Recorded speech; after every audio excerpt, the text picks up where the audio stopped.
Bueno, buenas tardes. Mi nombre es Juan Pablo Martínez Colmenero, alumno de 14º trimestre de la carrera de Ingeniería en Tecnologías de la Información.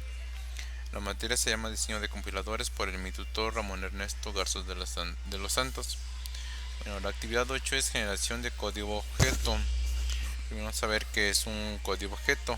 Según una definición más clara, es el que proporciona poca o ninguna abstracción del microprocesador de un ordenador. El lenguaje máquina solo es entendible por las computadoras. Se basa en una lógica binaria de 0 y 1, nada más 0 y 1, generalmente implementada por mecanismos eléctricos. En general, el lenguaje máquina es difícil de entender por los humanos. Por este motivo hacemos uso del lenguaje más parecido a los lenguajes naturales. Una de las características principales es que el lenguaje de la máquina realiza un conjunto de operaciones predeterminadas llamadas microoperaciones, o sea, pequeñas operaciones. Las microoperaciones se realizan operaciones del tipo aritmética, más, menos, por, división y lógicas. Sabemos que las lógicas son AND, OR y NOT. Y de control secuencial de control y repetitiva. El lenguaje máquina es dependiente del tipo de arquitectura.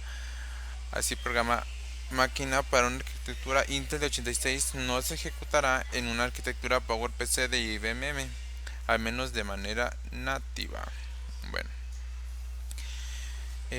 las instrucciones es analizar el generador de código máquina objeto para algún lenguaje que tú conozcas.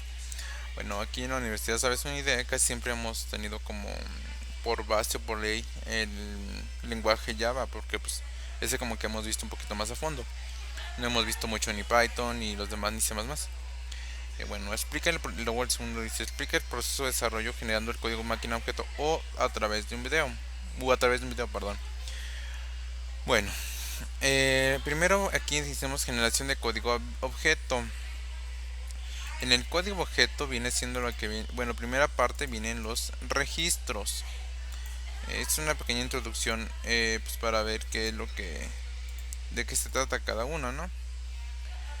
El generador de código objeto puede considerarse como la penúltima fase de un compilador, la cual se encarga de tomar como entrada el código intermedio. Los registros, ¿qué son los registros? Eh, los registros pues son elementos más valiosos y escasos en la fase de generación de código, puesto que el CPU solamente puede procesar datos que se encuentran en los registros, oiganlo bien. Y pues después vamos a lo que viene siendo el lenguaje ensamblador. El lenguaje ensamblador es de bajo nivel que trabaja con mnemónicos, grupos de caracteres alfanuméricos que realizan las órdenes o tareas a realizar. Muy bien. Nosotros como programadores, cuando creamos un programa y lo guardamos en la computadora, a veces se lo conoce como código fuente. Y pues obviamente lo que aparecerá ahí pues va a depender del lenguaje que nosotros estemos manejando, ya sea Java, Python, etcétera, etcétera. Bueno, pero en sí, ¿qué es lo que realmente entiende el computador? De acuerdo a al lenguaje que se ha ingresado. Bueno, lo que entiende viene siendo el código máquina. Bueno, si observamos bien aquí en la imagen, a la derecha observamos el código ensamblador, el que toda máquina entiende. Bueno, ya introduciéndonos en el tema, obviamente pues necesitamos lo que viene siendo el lenguaje analizar. El lenguaje analizar pues viene siendo el código fuente. Yo aquí escribí un pequeño programita que es obviamente un código fuente elaborado en Java. Java. Por ejemplo, aquí pues está la clase o la mundo, el cual pues exporta el método main y obviamente pues manda un texto de salida por pantalla en el cual dice hola mundo. Bueno, pues este tipo de código fuente es el que se analiza por el código máquina u objeto. Bueno, el generador de código objeto es la fase final de un compilador.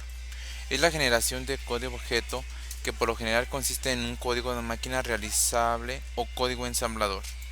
Las posiciones de memoria se seleccionan para cada una de las variables usadas por el programa. Después de cada una de las instrucciones intermedias se traduce a una secuencia de instrucciones de máquina que ejecutan la misma tarea. Un aspecto decisivo es la asignación de variables a registros. El generador de código objeto puede considerarse como la penúltima fase de un compilador, la cual se encarga de tomar como entrada el código intermedio generado por el front-end y producir código objeto de la arquitectura target para luego entrar a la fase de optimización de código. Toma como entrada la representación intermedia del programa fuente y produce una salida de un programa objeto equivalente. Los aspectos generales de lo que viene siendo el generador de código objeto son la administración de memoria, que es la correspondencia entre los nombres del programa fuente con direcciones de objetos de datos en la memoria durante la ejecución de realizada la etapa inicial en cooperación con el generador de código. Las entradas de la tabla de símbolos se van creando conforme examinan las declaraciones de un procedimiento. El tipo de una declaración determina la cantidad de memoria necesaria para el nombre declarado. Según la información de la tabla de símbolos, se puede determinar una dirección relativa para el nombre de un área de datos para el procedimiento. Selección de instrucciones. Es importante que el conjunto de instrucciones sea uniforme y completo. Las velocidades de las instrucciones es un factor importante. Si no se tiene en cuenta la eficacia del programa objeto, la selección de instrucciones es sencilla. Por cada tipo de progresión de 3 dimensiones se puede diseñar un esqueleto de código. Por ejemplo, aquí el código de 3 direcciones. ¿Por qué 3 direcciones? Porque X, Y y Z. El mov y R0 es cargar el registro en la variable R0. ADSR es suma. O sea, aquí esto lo está sumando, esto lo está cargando y el otro lo está almacenando. Esto lo vimos en la actividad pasada, en lo de datos, creo que se llamaba así la actividad, no recuerdo bien. Pero se refiere a eso de que cuando carga, cuando suma y cuando multiplica incluso. La asignación de registros. Las instrucciones que implican operandos en registros son generalmente más rápidas que las de los operandos en memoria. Por lo tanto, utilizar eficientemente los registros es fundamental para generar un buen código. El uso de registros se divide en dos subproblemas. Ya hace rato estuvimos checando lo que vienen siendo los registros. Durante la asignación de los registros se selecciona el conjunto de variables que residirá en los registros en un momento del programa. Durante la fase posterior de la asignación a los registros, se escoge el registro específico en el que se residirá una variable. Elección del orden de evaluación. El orden en que se realizan los cálculos pueden variar la eficiencia del código objeto. Algunos ordenamientos de los cálculos necesitan menos registros que otros para guardar resultados intermedios. Elegir un orden mejor es un problema difícil. NP completo.